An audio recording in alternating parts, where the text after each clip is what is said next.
Hi everyone. तो कैसे हैं आप सब? I hope you are all well. आज हम यहाँ पर क्वेश्चंस करेंगे, इंपॉर्टेंट क्वेश्चंस करेंगे। Class 11th biology chapter number 12। Okay, class 11th biology chapter number 12 that is mineral nutrition. Okay, तो इससे पहले मैंने वीडियो अपलोड किया है ट्रांसपोर्टेशन इन प्लांट्स, सो वो जाके आप देख सकते हो। इसके क्वेश्चंस अगर हम यहाँ पर देखेंगे, क्वेश्चन नंबर 1 हमारे पास है, सिलेक्ट द मिसमैच। हमको यहाँ पर मिसमैच देखना है। Option A Frankia Alnus, option B Rhodospirillum mycorrhiza, option C Anabaena nitrogen fixer, option D Rhizobium अल्फाल्फा। इसका जो करेक्ट ऑप्शन है वो है ऑप्शन बी, क्योंकि आपको पता होगा, ये मैंने पहले भी बोला है कि माइकोराइजा सिम्बायोटिक एसोसिएशन होती है, म्यूचुअलिज्म होता है, प्लस प्लस एसोसिएशन होती है between fungus and the roots of higher plants. तो ये यहाँ पर मिसमैच हैं, ये करेक्ट नहीं है, ये मिसमैच हैं। नेक्स्ट क्वेश्चन आप यहाँ पर देख सकते हो, during biological nitrogen fixation inactivation nitrogenase by oxygen poisoning is prevented by. Option A leghaemoglobin, option B carotene, option C cytochrome, option D xanthophyll. जो इसका करेक्ट ऑप्शन है वो है लेग हीमोग्लोबिन। लेग हीमोग्लोबिन को हम oxygen scavenger भी कहते हैं, O2 स्कैवेंजर हम इसको कहते हैं, क्योंकि जब बायोलॉजिकल नाइट्रोजन फिक्सेशन होती है जिसमें हम एटमॉस्फेरिक नाइट्रोजन को कन्वर्ट करते हैं इनटू अमोनिया, NH3 में कन्वर्ट करते हैं N2 को। ओके, इसकी रिडक्शन होती है N2 की और हमें अमोनिया मिलता है। नाइट्रोजन फिक्सेशन बैक्टीरिया करता है लाइक राइजोबियम, तो वहाँ पर एक एंजाइम लगता है, उसको उसका नाम है नाइट्रोजिनेस, और नाइट्रोजिनेस काम करता है अंडर एनएरोबिक कंडीशन। ओके, जहाँ पर ऑक्सीजन नहीं होता है वहाँ पर ये नाइट्रोजिनेस काम करता है। तो ऑक्सीजन को हमको रिमूव करना है, ऑक्सीजन को हटाना है, तो इसके लिए यहाँ पर ये लेग हीमोग्लोबिन होता है, ये ऑक्सीजन को रिमूव करता है, एक तरीके से ऑक्सीजन को खाता है। तो यहाँ पर नाइट्रोजिनेस अपना काम करता है, क्योंकि नाइट्रोजिनेस सेंसिटिव होता है ऑक्सीजन के रिलेट। ओके, यहाँ पर जो ऑक्सीजन ऑक्सीजन पॉइजनिंग होती है नाइट्रोजिनेस को, तो कौन बचाता है इसको ऑक्सीजन पॉइजनिंग से? लेग हीमोग्लोबिन, क्योंकि ये ऑक्सीजन स्कैवेंजर हैं। ओके, ये ऑक्सीजन स्कैवेंजर हैं। क्वेश्चन नंबर 3 यहाँ पर आप देख सकते हो, the first suitable product of fixation of atmospheric nitrogen in leguminous plants is NO2, NO3, ammonia, glutamate. इसका जो करेक्ट ऑप्शन है वो है ऑप्शन सी। अभी मैंने बोला कि अमोनिया बनता है, N2 की रिडक्शन होती है, N2 plus H2 gives twice NH3। Ammonia बनता है। ओके, ये यहाँ पर N2 की रिडक्शन होती है और हमें फर्स्ट स्टेबल प्रोडक्ट अमोनिया बनता है। यहाँ पर जो एटमॉस्फेरिक नाइट्रोजन होता है, ये यहाँ पर इसकी फिक्सेशन होती है किन में? लेग्यूमिनस प्लांट्स में, for example P. Okay, P. और ये कौन करता है? फॉर एग्जांपल राइजोबियम है बैक्टीरिया, और यहाँ पर जो फ्रैंकिया है, अल्नास हैं। ओके, बहुत सारे यहाँ पर बैक्टीरिया हैं, वो यहाँ जो एजोस्पाइरलम है, बहुत सारे बैक्टीरिया हैं, एजोबैक्टर हैं, एनाबीना है, नॉस्टॉक हैं। बहुत सारे बैक्टीरिया हैं जो नाइट्रोजन फिक्सेशन करते हैं। ओके, जो स्टेबल प्रोडक्ट बनता है उसका नाम है अमोनिया। नेक्स्ट क्वेश्चन यहाँ पर आप देख सकते हो, the common nitrogen fixers in paddy fields is. Paddy fields में कौन सा नाइट्रोजन फिक्सर आपको सबसे ज़्यादा मिलेगा? Frankia, Rhizobium, Azospirillum, Oscillatoria. इसका जो करेक्ट ऑप्शन है वो है एजोस्पाइरलम। अभी मैंने बोला कि हमारे पास बहुत सारे ऐसे बैक्टीरिया हैं और हमारे पास ऐसे साइनोबैक्टीरिया भी हैं जो नाइट्रोजन फिक्सेशन करते हैं। पेडी फील्ड्स में यहाँ पर एक नाइट्रोजन फिक्सर है जिसका नाम है एजोस्पाइरलम। ये सबसे ज़्यादा पाया जाता है पेडी फील्ड्स में, ये याद रखना। नेक्स्ट क्वेश्चन आप देख सकते हो यहाँ पर, which of the following element is responsible for maintaining turgor in cells. इसका जो करेक्ट ऑप्शन है, पहले मैं आपको ऑप्शन बोलूँगा, पोटेशियम, मैग्नीशियम, सोडियम, कैल्शियम। इसका जो करेक्ट ऑप्शन है वो है पोटेशियम। ये याद रखना। टर्जिडिटी ऑफ सेल्स को कौन सा आयन मेंटेन करता है? के पॉजिटिव आयन। ओके, और ये भी याद रखना, ये इंपॉर्टेंट पॉइंट है कि पोटेशियम आयन या पोटेशियम जिसको आप कह सकते हो, ये यहाँ पर opening and closing of stomata regulate करता है। दो पॉइंट्स याद रखना पोटेशियम के रिलेट। ओके, एक पॉइंट ये टर्जिडिटी ऑफ सेल्स को मेंटेन करता है, दूसरा point opening and closing of stomata को ये रेगुलेट करता है। कौन? पोटेशियम। ये याद रखना। नेक्स्ट क्वेश्चन आप यहाँ पर देख सकते हो, in which of the following forms is iron absorbed by plants. Iron एक एलिमेंट है, आपको पता होगा कि ये जो सॉइल में पाया जाता है, तो प्लांट्स एब्जॉर्ब करते हैं इन मिनरल न्यूट्रेंट्स को, इन एलिमेंट्स को। यहाँ पर अभी मैंने पोटेशियम की बात की, तो पोटेशियम एब्जॉर्ब होता है as K positive ion. Okay, by the roots of plants. Okay, यहाँ पर आयरन की बात हो रही है कि आयरन किस फॉर्म में एब्जॉर्ब होता है? By plants. Free element free element का मतलब इज आयरन एलिमेंट। फेरस यहाँ पर लिखा गया है, ओके। फेरिक लिखा गया है Fe3 पॉजिटिव, और बोथ फेरिक एंड फेरस। सो इसका जो करेक्ट ऑप्शन है ferric Fe3 positive. So plants absorb करते हैं आयरन को एज Fe3 पॉजिटिव, याद रखना। नेक्स्ट क्वेश्चन आप यहाँ पर देख सकते हो, which is essential for the growth of root tip. Root tip के लिए यहाँ पर कौन सा एलिमेंट एसेंशियल है उसकी ग्रोथ के लिए? Iron, manganese, calcium, zinc. इसका जो करेक्ट ऑप्शन है वो है कैल्शियम, ओके। कैल्शियम यहाँ पर रूट टिप की ग्रोथ के लिए बहुत ही इंपॉर्टेंट है। कैल्शियम के रिलेट और भी याद रखना कि ये Ca2 positive ions, calcium dipositive ion, इस फॉर्म में ये एब्जॉर्ब होता है by the roots of the plants. और ये भी याद रखना है कि ये कैल्शियम पैक्टेट जो मिडल लेमला में होता है उसको यहाँ पर जो जब सेल वॉल सिंथेसिस होती है, ओके, सेल वॉल सिंथेसिस में particularly calcium pectate in middle lamella उसको बनाने में मदद करता है कैल्शियम, उसके लिए बहुत ज़रूरी है। और जो माइटोटिक स्पिंडल जो हमने सेल डिवीजन में पढ़ा था, माइटोटिक स्पिंडल जब फॉर्म होता है, ओके, जब माइटोटिक स्पिंडल फॉर्म होता है, जब क्रोमोसोम सेपरेट करने होते हैं, तो माइटोटिक स्पिंडल बनाने के लिए कैल्शियम हमको ज़रूरत है, ओके। और जो कैल्शियम है ये इमोबाइल है, मीन्स ये मोबाइल नहीं है, इमोबाइल है। इसका मतलब ये मूवमेंट ज़्यादा नहीं करता है। तो ये हमको किस में दिखेगा, किस में दिखेगा? सेनिसेंट लीव्स में। जो ओल्डर लीव्स होते हैं वहाँ पर हमको ये दिखेगा, क्योंकि ये मूव नहीं करता है, इमोबाइल है, ये याद रखना। नेक्स्ट क्वेश्चन आप यहाँ पर देख सकते हो, in which of the following all three are macronutrients. यहाँ पर आपको बोलना है कि इनमें से मैक्रो न्यूट्रंट्स कौन कौन हैं। तो इसका जो करेक्ट ऑप्शन है वो है ऑप्शन डी। नाइट्रोजन भी मैक्रो न्यूट्रंट है, निकल भी और फास्फोरस भी। मैक्रो न्यूट्रंट की एग्जांपल याद रखना और माइक्रो न्यूट्रंट की भी एग्जांपल्स याद रखना। नेक्स्ट क्वेश्चन आप यहाँ पर देख सकते हो, for its activity nitrogenous requires manganese, light, super oxygen radicals, high input of energy. मैंने बोला कि जब हमारे पास नाइट्रोजन फिक्सेशन होती है इन लेग्यूमिनस प्लांट्स, N2+H2 कंबाइन होता है और हमको अमोनिया मिलता है, डेट इज NH3। सो यहाँ पर नाइट्रोजनेस जो कि एक एंजाइम है, ओके, ये भी याद रखना है। नाइट्रोजनेस आयरन मोलिब्डेनम प्रोटीन होता है, क्योंकि मैंने आपको बायोमोलिक्यूल्स में पढ़ाया है कि प्रोटीन ही यहाँ पर फंक्शन करते हैं as enzymes. So iron molybdenum protein इसमें होता है नाइट्रोजनेस में, ओके, ये इंपॉर्टेंट पॉइंट याद रखना। और नाइट्रोजनेस यहाँ पर मदद करता है किसमें? नाइट्रोजन फिक्सेशन में, ओके। नाइट्रोजन फिक्सेशन में जब N2 कंबाइन करता है H2 के साथ और यहाँ पर NH3 बनाता है, जो कि फर्स्ट स्टेबल प्रोडक्ट है। सो यहाँ पर इस नाइट्रोजनेस को क्या ज़रूरत है? पहले मैंने बोला कि ये एनारोबिक कंडीशन में काम करता है, मीन्स O2 इसको दिखना ही नहीं चाहिए, ओके। O2 में ये काम नहीं करता है, एनएरोबिक कंडीशंस में ये काम करता है। सो ऑक्सीजन स्कैवेंजर कौन है? मैंने बोला था लेग हीमोग्लोबिन, याद रखना, लेग हीमोग्लोबिन ऑक्सीजन को रिमूव करता है। सो यहाँ पर इसको ज़रूरत पड़ती है नाइट्रोजनेस को, एक तो लेग हीमोग्लोबिन की, वो ऑप्शन यहाँ पर नहीं है। दूसरी जो ज़रूरत है इसको हाई इनपुट ऑफ एनर्जी, यहाँ पर 16 एटीपी लगते हैं और दो मॉलिक्यूल्स यहाँ पर NH3 के बनते हैं। 16 एटीपी मीन्स एनर्जी लगती हैं, ओके, किसमें? नाइट्रोजन फिक्सेशन में 16 एटीपी इसको लगते हैं, ये याद रखना। नेक्स्ट क्वेश्चन आप यहाँ पर देख सकते हो, अभी मैंने बोला और क्वेश्चन हमारे पास आ गया, the function of leghaemoglobin in root nodules of legumes is. Legumes यहाँ पर जिसमें पी एक एग्जांपल है, इनमें नाइट्रोजन फिक्सेशन होती है और रूट नोड्यूल्स में ये नाइट्रोजन फिक्सेशन होती है, ओके। तो लेग हीमोग्लोबिन का क्या क्या काम है, क्या काम है? अभी मैंने बोला ऑक्सीजन रिमूवल, ये ऑक्सीजन को रिमूव करता है, क्योंकि जो हमारा नाइट्रोजनस एंजाइम है इसको ऑक्सीजन वहाँ पर नहीं चाहिए, क्योंकि ये सेंसिटिव होता है ऑक्सीजन के खिलाफ और इसको ऑक्सीजन की ज़रूरत नहीं है, ये एनारोबिक कंडीशन में काम करता है। सो लेग हीमोग्लोबिन ऑक्सीजन स्कैवेंजर है, ये ऑक्सीजन को रिमूव करता है। नेक्स्ट क्वेश्चन आप यहाँ पर देख सकते हो, deficiency symptom of nitrogen and potassium are visible first इन।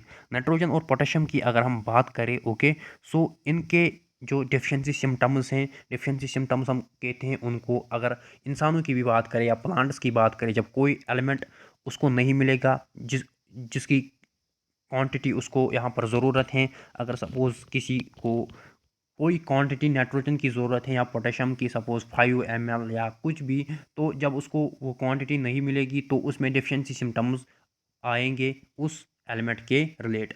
तो यहाँ पर क्वेश्चन जो पूछ रहा है हमको, deficiency symptom of nitrogen potassium are visible first in. So deficiency symptom यहाँ पर हमको कहाँ पर मिलेगी? Roots, buds, senescent leaves, young leaves. So इसका जो करेक्ट ऑप्शन है वो है सेनेसेंट लीव्स। अब आप पूछोगे क्यों? क्योंकि जो नाइट्रोजन एंड पोटेशियम है ये मोबाइल एलिमेंट्स हैं। ओके, मोबाइल एलिमेंट्स हैं। पहले मैंने बोला था, जो जब मैंने कैल्शियम का क्वेश्चन किया था तो क्वेश्चन मैंने बोला था उसमें मैंने कैल्शियम बोला था कि कैल्शियम इमोबाइल है। ओके, कैल्शियम इमोबाइल है, कैल्शियम मूव नहीं करता है फ्रॉम ओल्डर टू यंग। लेकिन जो नाइट्रोजन और पोटेशियम है ये मूव करते हैं फ्रॉम ओल्डर टू यंग। जब इन्होंने मूव किया है ओल्डर लीव्स से, ओल्डर लीव्स को हम सेनेसेंट लीव्स कहते हैं। ओके, ओल्डर लीव्स को ही हम सेनेसेंट लीव्स कहते हैं। जब नाइट्रोजन और पोटेशियम ने इन लीव्स से मूव किया from younger parts of the plant या फ्रॉम यंगर लीव्स की तरफ, जब इन्होंने मूव किया तो इनके सिम्टम्स किस में दिखेंगे? जो ओल्डर लीव्स हैं, क्योंकि ये वहाँ से भागे तो वहाँ पर इनके सिम्टम्स नज़र हमको आएंगे, क्योंकि ये मोबाइल हैं। ये याद रखना, नाइट्रोजन पोटेशियम ये मोबाइल हैं और कैल्शियम इमोबाइल हैं। तो डेफिशिएंसी सिम्टम हमको ओल्डर लीव्स में इनके मिलेंगे। अगर यहाँ पर कैल्शियम की बात होगी तो यहाँ पर यंग लीव्स ऑप्शन आता, क्योंकि कैल्शियम कहाँ पे रहता? ओल्डर लीव्स में, वो यंग लीव्स की तरफ नहीं जाता। सो यंग लीव्स में हमको कैल्शियम की डेफिशिएंसी मिलती। ओके,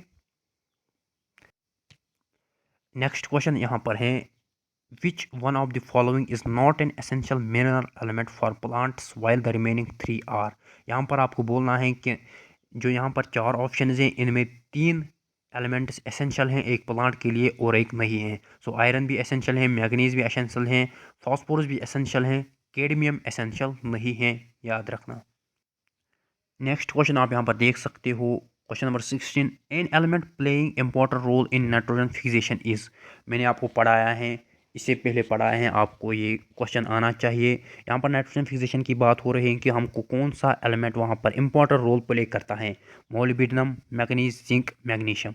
सो जब मैंने पढ़ाया था कि बायोलॉजिकल नाइट्रोजन फिक्सेशन में N2+H2 कंबाइन होता है, NH3 बनाता है। Okay, first stable product nitrogen fixation होते हैं लेग्यूमिनस प्लांट्स में सर्टन बैक्टीरिया की मदद से। ओके, सो जब नाइट्रोजन फिक्सेशन होती है वहाँ पर एक एंजाइम लगता है, उसका नाम है नाइट्रोजिनेस। तो मैंने बोला था नाइट्रोजिनेस क्या है? Iron molybdenum protein. Okay, iron molybdenum protein. So molybdenum इसका करेक्ट ऑप्शन है। मोलिब्डेनम नाइट्रोजन फिक्सेशन में मदद करता है। नेक्स्ट क्वेश्चन यहाँ पर आप देख सकते हो, which of the following is not caused by the deficiency और mineral nutrition. Deficiency of mineral nutrition actually है। So option A necrosis, option B chlorosis, option C etiolation, option D shortening of internodes. देखो, मैंने अभी बोला कि हमारे जो plants हैं इनको यहाँ पर मिनरल न्यूट्रिशन की ज़रूरत है, एलिमेंट्स की ज़रूरत है, इनऑर्गेनिक एलिमेंट्स की इनको ज़रूरत है। जब इनको कोई एलिमेंट नहीं मिलेगा तो ये डेफिशिएंसी दिखाएंगे, सपोज नाइट्रोजन डेफिशिएंसी या कैल्शियम डेफिशिएंसी। तो उस डेफिशिएंसी की वजह से इनमें डिजीज़ होते हैं, like necrosis, chlorosis, shortening of internodes. So यहाँ पर एक ऐसी डिजीज़ है जिसको हम इटियोलेशन कहते हैं, ये यहाँ पर नहीं होती हैं because of deficiency of some element. किसी एलिमेंट की वजह, अगर सपोज कोई एलिमेंट डेफिशिएंट है, ओके, किसी प्लांट को उसकी जो क्वांटिटी उसको चाहिए वो नहीं मिल रही है, तो वो यहाँ पर उसका डेफिशिएंसी सिम्टम दिखाएगा, कोई डिजीज़ दिखाएगा। सो यहाँ पर आपको बोलना है कि कौन सी डिजीज़ इनमें है जो एक मिनरल न्यूट्रिशन की डेफिशिएंसी की वजह से नहीं होते हैं। तो वो है इटियोलेशन, क्योंकि इटियोलेशन होता है येलोइंग ऑफ लीफ। ओके, जब लीव्स येलो होते हैं या प्लांट पार्ट्स येलो होते हैं because of absence of sunlight. So इसका जो रीज़न है वो है एब्सेंस ऑफ सनलाइट। जब सनलाइट एफिशिएंट सनलाइट नहीं होते हैं तो उससे इटियोलेशन होती है, लीफ येलो होता है। अगर हम नेक्रोसिस, क्लोरोसिस और शॉर्टनिंग ऑफ इंटरनोड्स की बात करें, ये तीन डिजीज़ हैं जो एलिमेंट्स की डिफिशिएंसी की वजह से होती हैं। नेक्स्ट एंड इंपॉर्टेंट क्वेश्चन है यहाँ पर, विच one of the following elements is required for photosynthetic oxygen evolution. अगर आपने फोटोसिंथेसिस पढ़ी होगी तो वहाँ पर आपने ज़रूर पढ़ा होगा कि जब लाइट रिएक्शन में लाइट रिएक्शन में वाटर स्प्लिटिंग होती हैं। ओके, लाइट रिएक्शन में वाटर स्प्लिटिंग होती हैं, वहाँ पर आपने पढ़ा होगा कि ऑक्सीजन इवॉल्व होता है, ऑक्सीजन रिलीज होता है, क्योंकि हमको पता है कि प्लांट्स हमको ऑक्सीजन देते हैं। तो ये ऑक्सीजन कहाँ पे हमको मिलता है? जब फोटोसिंथेसिस में लाइट रिएक्शन होती है। आपको पता होगा कि फोटोसिंथेसिस में light reaction and dark reaction होती है। तो जब फोटोसिंथेसिस में लाइट रिएक्शन होती है वहाँ पर स्प्लिटिंग ऑफ वाटर होता है, वाटर को तोड़ा जाता है ऑक्सीजन और हाइड्रोजन में। तो यहाँ पर ऑक्सीजन इवॉल्व होता है, ऑक्सीजन रिलीज होता है, फोटोसिंथेटिक ऑक्सीजन एवोल्यूशन होता है। तो वहाँ पर एक एलिमेंट रिक्वायर्ड है और उसका नाम है मैग्नीज। ओके, और इसका नाम है मैग्नीज, ये याद रखना, उसका नाम है मैग्नीज, ये याद रखना। नेक्स्ट क्वेश्चन आप यहाँ पर देख सकते हो, which of the following elements is a component of the middle lamella in plant cells. पहले ही मैंने बोला कि जो प्लांट सेल्स में सेल वॉल होता है, ओके, सेल वॉल होता है, तो मिडल लेमला जो एक कंपोनेंट है, इसके लिए यहाँ पर एक एलिमेंट इंपॉर्टेंट है, ओके, उसका नाम क्या है, पोटेशियम, कैल्शियम, मैग्नीशियम, आयरन। इसका जो करेक्ट ऑप्शन है वो कैल्शियम। मैंने पहले ही बोला कि कैल्शियम यहाँ पर हमें जो synthesis of cell wall particularly is calcium pectate in the middle lamella, calcium pectate in the middle lamella में हमको ये इंपॉर्टेंट एलिमेंट है, और ये उसके लिए ज़रूरत है कौन सा एलिमेंट, कैल्शियम, ये याद रखना। नेक्स्ट क्वेश्चन आप यहाँ पर देख सकते हो, mineral transport in plants. Option A is controlled by transpiration pull, option B is dependent on sugar translocation, option C is an active process, option D is an osmotic phenomena. So जो mineral transport है ये एक active process है। ये मैंने आज ही सुबह के टाइम जब मैंने ट्रांसपोर्ट इन प्लांट्स के क्वेश्चंस किए थे, तो यहाँ पर उस टाइम मैंने बोला था कि हमारे पास एक्टिव ट्रांसपोर्ट है, पैसिव ट्रांसपोर्ट है, और एक्टिव ट्रांसपोर्ट में हमको एटीपी लगता है, ओके, एडेनोसिन ट्राइफॉस्फेट यानी एनर्जी लगती है। तो यहाँ पर जो मिनरल ट्रांसपोर्ट हैं, जब मिनरल्स हमको ट्रांसपोर्ट करने होते हैं, क्योंकि हमको ट्रांसपोर्ट एक प्लांट में करना होता है, वाटर, मिनरल्स, फूड हमको ट्रांसपोर्ट करने होते हैं, प्लांट हार्मोन्स हमको ट्रांसपोर्ट करने हैं, तो बहुत सारे मेथड्स हैं ट्रांसपोर्ट के, लाइक एक्टिव ट्रांसपोर्ट हैं, पैसिव ट्रांसपोर्ट हैं, फैसिलिटेटेड डिफ्यूजन है, ओके। सो मैंने ये एक्टिव ट्रांसपोर्ट में बोला था कि एक्टिव ट्रांसपोर्ट में हमको एनर्जी लगती है, ओके, और ये अगेंस्ट द ग्रेडियंट होता है एक्टिव ट्रांसपोर्ट। तो यहाँ पर ये जो मिनरल ट्रांसपोर्ट है ये एक एक्टिव प्रोसेस है, यहाँ पर एटीपी एक्सपेंडिचर होता है। नेक्स्ट एंड इम्पॉर्टेंट क्वेश्चन है, प्लांट रिक्वायर्स मैग्नीशियम फॉर। अब यहाँ पर मैग्नीशियम की बात हो रही है कि मैग्नीशियम यहाँ पर प्लांट को कब ज़रूरत इसकी पड़ती है। सो ऑप्शन ए आप यहाँ पर देख सकते हो, holding cells together, option B protein synthesis leaves, option C chlorophyll synthesis, option D cell wall development. So इसका जो करेक्ट ऑप्शन है वो है ऑप्शन सी, क्योंकि क्लोरोफिल जब आपने पढ़ा होगा फोटोसिंथेसिस में, तो वहाँ पर सेंटर पे यहाँ पर जो रिंग होती है वहाँ पर मैग्नीशियम होता है। सो यहाँ पर प्लांट को मैग्नीशियम कब ज़रूरत होती है, जब इसको क्लोरोफिल सिंथेसाइज करना होता है, क्योंकि क्लोरोफिल की वजह से ही फोटोसिंथेसिस होती है। तो यहाँ पर मैग्नीशियम के रिलेट ये पॉइंट याद रखना, पहला पॉइंट ये याद रखना कि मैग्नीशियम एब्जॉर्ब करता है plant as Mg2 positive divalent magnesium, और यहाँ पर ये जो रिंग स्ट्रक्चर होता है किसका, क्लोरोफिल का जो रिंग स्ट्रक्चर होता है वहाँ पर हमको मैग्नीशियम, वहाँ पर हम मैग्नीशियम पाया जाता है, और ये क्लोरोफिल सिंथेसिस में यूज़ होता है। और एक इम्पॉर्टेंट पॉइंट मैग्नीशियम के रिलेटेड याद रखना कि मैग्नीशियम राइबोसोम का स्ट्रक्चर मेंटेन करता है। राइबोसोम आपने सेल बायोलॉजी में पढ़ा होगा, राइबोसोम जो कि मेम्ब्रेनलेस होता है, प्रोकैरियोट्स में भी होता है, यूकैरियोट्स में भी होता है। जो मैं बोल रहा हूँ ये बहुत ही इंपॉर्टेंट है, राइबोसोम के रिलेट, ये मेम्ब्रेनलेस होता है, प्रोकैरियोट्स में भी होता है, यूकैरियोट्स में भी होता है। सो इसका जो स्ट्रक्चर मेंटेन कौन करता है स्ट्रक्चर इसका मेंटेन यहाँ पर मैग्नीशियम करता है। राइबोसोम का स्ट्रक्चर मैग्नीशियम प्लांट एब्जॉर्ब करता है as Mg2 positive. Magnesium chlorophyll synthesis में यूज़ होता है, ओके, क्योंकि ये क्लोरोफिल रिंग में पाया जाता है। मैग्नीशियम यहाँ पर इन्वॉल्व होता है synthesis of DNA and RNA में, याद रखना, synthesis of DNA and RNA में मैग्नीशियम यूज़ होता है। सो इसके बाहर मैग्नीशियम के ऊपर कुछ नहीं आएगा, ये याद रखना, ये 2-3 पॉइंट्स मैग्नीशियम के रिलेट।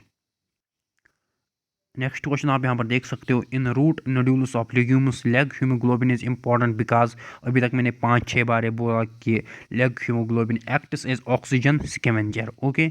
जो नोड्यूल्स होते हैं, रूट नोड्यूल्स लेग्यूम्स में जिनमें नाइट्रोजन फिक्सेशन होती है, तो लेग हीमोग्लोबिन का यही काम है ऑक्सीजन को रिमूव करना, क्योंकि जो हमारा नाइट्रोजनस एंजाइम है उसको ऑक्सीजन से बहुत ज़्यादा, यहाँ पर ऑक्सीजन के खिलाफ वो सेंसिटिव है, उसको ऑक्सीजन नहीं चाहिए, इसीलिए ऑक्सीजन कौन रिमूव करता है, लेग हीमोग्लोबिन।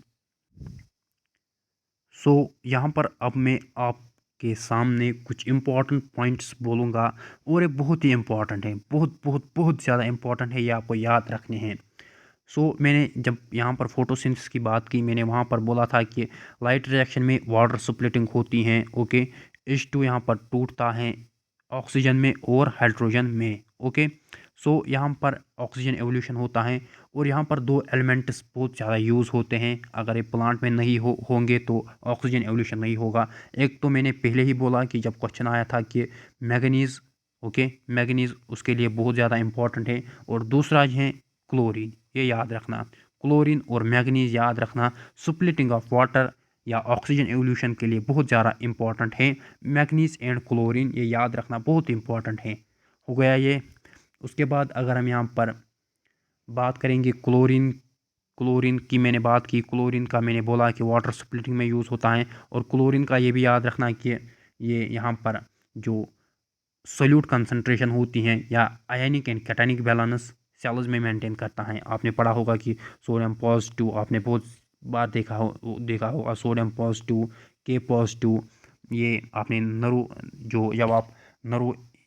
जब आप नर्वस सिस्टम पढ़ते हो तो वहाँ पर भी आपने पढ़ा होगा सोडियम एंड पोटेशियम पंप्स आपने पढ़े होंगे। तो यहाँ पर जो ये सोल्यूट कंसंट्रेशन है ये भी ये मेंटेन करता है कौन, Cl नेगेटिव। तो Cl नेगेटिव के रेट मैंने दो इंपॉर्टेंट पॉइंट्स आपको बोले कि वाटर स्प्लिटिंग में यूज़ होता है या ऑक्सीजन एवोल्यूशन में। ओके, हो गया ये।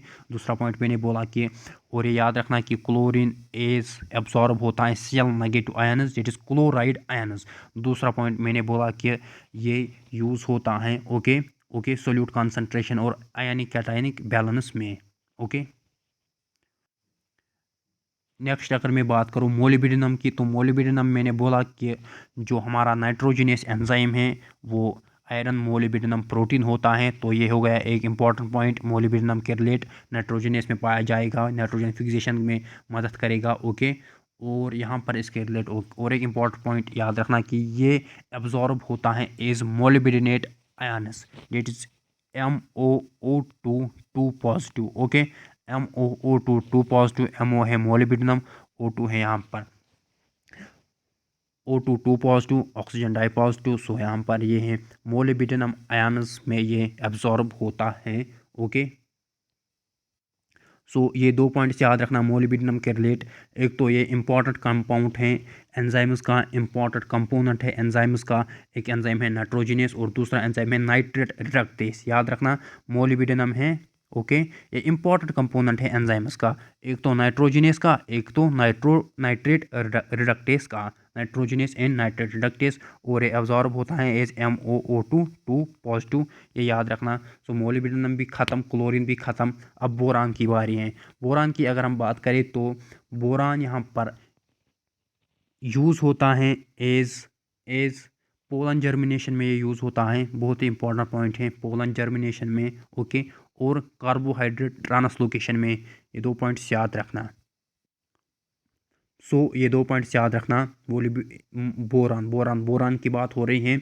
बोरान एब्जॉर्ब होता है एज BO33 नेगेटिव या B4072 नेगेटिव, BO33 नेगेटिव या B4072 negative in the form of A absorb होता है।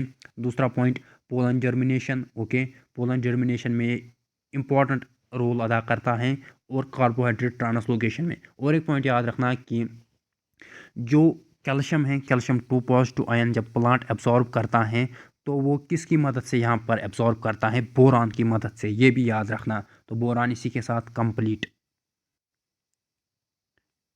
नेक्स्ट अगर हम यहाँ पर कॉपर की बात करें तो copper as cupric ion absorb होता है, डेट इज Cu2 पॉजिटिव। बहुत ही इंपॉर्टेंट पॉइंट है।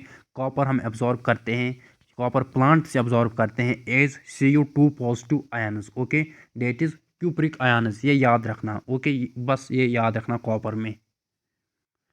नेक्स्ट हमारे पास जिंक है। ओके, जिंक हमारे पास नेक्स्ट है। जिंक की अगर हम बात करें Zn, तो यहाँ पर Zn2 positive. Okay, Zn2 positive in the form of ये एब्जॉर्ब होता है बाय प्लांट्स। ओके, और ये सिंथेसिस ऑफ ऑक्सीजन, आपको ऑक्सीजन पता होगा कि एक प्लांट ग्रोथ हार्मोन है, ऑक्सीजन एक प्लांट ग्रोथ हार्मोन है। सो सिंथेसिस ऑफ ऑक्सीजन में ये बहुत काम करता है। ओके, बहुत इंपॉर्टेंट है, ये पॉइंट याद रखना। ओके, और ये कंपोनेंट है एक एंजाइम्स का, स्पेशली कार्बोक्सिलेज, ये भी याद रखना, कार्बोजाइलेसिस। ओके, कार्बोजाइलेसिस। सो जिंक में क्या याद रखना, एक तो Zn2 पॉजिटिव के फॉर्म में एब्जॉर्ब होता है, ऑक्सीजन बनाने में मदद करता है। ऑक्सीजन एक प्लांट ग्रोथ हार्मोन है और एक कंपोनेंट होता है बहुत सारे एंजाइम्स का, फॉर एग्जांपल कार्बोजाइलेसिस। बस ये तीन पॉइंट याद रखना किसमें, जिंक में। मैग्नीज़ की अगर हम बात करें तो मैग्नीज़ में मैंने बोला कि स्प्लिटिंग ऑफ वाटर या ऑक्सीजन एवोल्यूशन में बहुत ही इंपॉर्टेंट रोल अदा करता है। और ये भी याद रखना इसके रिलेट, और एक खाली एक पॉइंट याद रखना है कि Mn2 पॉजिटिव में ये एब्जॉर्ब होता है। बस ये 2 पॉइंट। नेक्स्ट जो एलिमेंट है वो है सल्फ़र। ओके, सल्फ़र की अगर हम बात करें सो ये एब्जॉर्ब होता है ए सल्फेट SO4 2 नेगेटिव। ये पहला पॉइंट है कि ये एब्जॉर्ब होता है ए सल्फेट। दूसरा जो इम्पोर्टेंट पॉइंट है कि सल्फ़र 2 अमीनो एसिड्स में पाया जाता है जिसका नाम है सिस्टीन एंड मिथाइनिन। ये मैंने बायोमॉलिक्यूल्स में बोला था कि सिस्टीन और मिथाइनिन 2 अमीनो एसिड्स हैं। ओके, 2 अमीनो एसिड्स हैं जिसमें सल्फ़र पाया जाता है। ये याद रखना, सिस्टीन और मिथाइनिन 2 अमीनो एसिड्स हैं जिनमें सल्फ़र पाया जाता है। ओके, ये याद रखना सल्फ़र के रिलेट। नेक्स्ट अगर हम मैग्नीशियम की बात करें, मैग्नीशियम मैंने पहले ही बोला Mg2 पॉजिटिव इस फॉर्म में एब्जॉर्ब होता है। रिंग स्ट्रक्चर यहाँ पर क्लोरोफिल बनाने में मदद करता है, क्लोरोफिल सिंथेसिस में मदद करता है, DNA एंड RNA सिंथेसिस में मदद करता है, राइबोसोम स्ट्रक्चर मेंटेन करता है। आयरन की अगर हम बात करें, आयरन मैंने बोला था कि एज Fe3 पॉजिटिव प्लांट से अब्जॉर्ब करते हैं। और ये भी याद रखना, मैंने मैग्नीशियम का बोला कि क्लोरोफिल सिंथेसिस में मदद करता है, तो आयरन का भी ये याद रखना कि आयरन भी क्लोरोफिल फॉर्मेशन में मदद करता है। कैल्शियम की अगर हम बात करें, कैल्शियम पोटेशियम की, तो पोटेशियम के ऊपर मैंने बोला, जो पॉइंट्स मैंने बोले कि के पॉजिटिव के फॉर्म में एब्जॉर्ब होता है। और मैंने ये भी बोला कि आयनिक और कैटायनिक बैलेंस में काम आता है, मेंटेन करता है आयनिक और कैटायनिक बैलेंस। और पोटेशियम के रिलेटेड भी मैंने बोला था कि टर्जिडिटी ऑफ सेल्स मेंटेन करता है। और ये भी मैंने बोला था कि opening and closing of stomata regulate करता है। और एक पॉइंट याद रखना, प्रोटीन सिंथेसिस। तो कैल्शियम सॉरी पोटेशियम पोटेशियम एक इंपॉर्टेंट एलिमेंट है, ये पॉइंट्स याद रखना। के पॉजिटिव फॉर्म में एब्जॉर्ब होता है, आयनिक कैटायनिक बैलेंस मेंटेन करता है, प्रोटीन सिंथेसिस में इन्वॉल्व होता है, opening and closing of stomata regulate करता है, टर्जिडिटी ऑफ सेल्स मेंटेन करता है। ओके, ये याद रखना किसके रिलेट, पोटेशियम के रिलेट। कैल्शियम मैंने बोला Ca2 पॉजिटिव एब्जॉर्ब होता है, कैल्शियम पैक्टेड मिनरल लेमना भी बोला, माइटोटिक स्पिंडल भी बोला, इमोबाइल भी बोला कि ये इमोबाइल है, एक्यूमुलेट होता है ओल्डर लीव्स में, ये भी मैंने बोला। फॉस्फोरस की अगर हम बात करें तो phosphorus as phosphate ions absorb होते हैं, date is H2PO4 negative, H2PO4 negative या HPO42 negative, that is phosphate ions में ये एब्जॉर्ब होता है। नाइट्रोजन की अगर हम बात करें तो नाइट्रोजन आपको प्रोटीन्स में दिखेगा, न्यूक्लिक एसिड में, विटामिन्स में, हार्मोन्स में, अमीनो एसिड्स में। नाइट्रोजन तो अबेंडेंट है। ओके, ये अबेंडेंट है और ये एब्जॉर्ब होता है mainly as nitrate NO3 negative, mainly as nitrate, that is NO3 negative. और यहाँ पर ये भी आपको याद रखना है कि समटाइम्स NO2 नेगेटिव या NH4 पॉजिटिव इन फॉर्म में भी समटाइम्स इनको एब्जॉर्ब करते हैं, लेकिन मेनली किसमें, NO3 नेगेटिव में इसको एब्जॉर्ब करते हैं, किसको, नाइट्रोजन को। तो ये पॉइंट्स आपको इन एलिमेंट्स के रिलेट याद रखने हैं। और अगर आपको मैक्रो न्यूट्रंट्स और माइक्रो न्यूट्रंट्स याद रखने हैं तो यहाँ पर आप एक ही ग्रुप याद रखना। सपोज आपको मैक्रो याद रखो, ओके, मैक्रो कम ही है, तो जो ऑप्शन में अगर आपको माइक्रो पूछा जाएगा तो अगर आपको मैक्रो याद हैं तो आप इजीली बोलोगे, या अगर आपको मैक्रो पूछा जाएगा, मैक्रो आपको याद हैं तो आप इजीली बोलोगे। तो मैक्रो में याद रखना CHON, ये तो आप एबेंटेंटली देखते हो, कार्बन हाइड्रोजन ऑक्सीजन नाइट्रोजन, या तो आप बहुत ही ज़्यादा टाइम्स देखते हो लाइक अमीनो एसिड्स में, प्रोटीन्स में, न्यूक्लिक एसिड्स में, कार्बन हाइड्रोजन ऑक्सीजन नाइट्रोजन, ये तो आप एबेंडेंटली देखते हो। सो ये माइक्रो की एग्जांपल है CHON PSP। Okay, CHON PSP CM, simple सी यहाँ पर ट्रिक है, याद रखना CHON PSP CM, CHON PSP CM, carbon hydrogen oxygen nitrogen, phosphorus sulphur potassium, phosphorus sulphur potassium, calcium magnesium. Okay, calcium magnesium. So important point याद रखना, macro nutrients में कौन याद रखना, मैक्रो न्यूट्रंट्स में CHON PSP CM, carbon hydrogen oxygen nitrogen, phosphorus sulphur potassium, calcium magnesium, ये macro nutrients हैं। और मैंने ये भी बोला कि जो CHON है ये हमको बायोमॉलिक्यूल्स में दिखते हैं। अगर हम मैग्नीशियम की बात करें, ओके, मैग्नीशियम की बात करें, सो मैग्नीशियम एक मैक्रो न्यूट्रंट है। मैग्नीशियम यहाँ पर क्लोरोफिल सिंथेसिस में मदद होता है, क्लोरोफिल में हमको मिलता है। और ये भी याद रखना फॉस्फोरस इन ATP। ओके, जो यहाँ पर फॉस्फोरस हैं ये याद रखना, फॉस्फोरस हैं। ओके, फॉस्फोरस जो मैक्रो न्यूट्रंट हैं, फॉस्फोरस ATP में होता है, ये ये इजी पॉइंट है, एडेनोसिन ट्राइफॉस्फेट। सो फास्फोरस किस में हुआ, एटीपी में। ये इजी याद रखना है।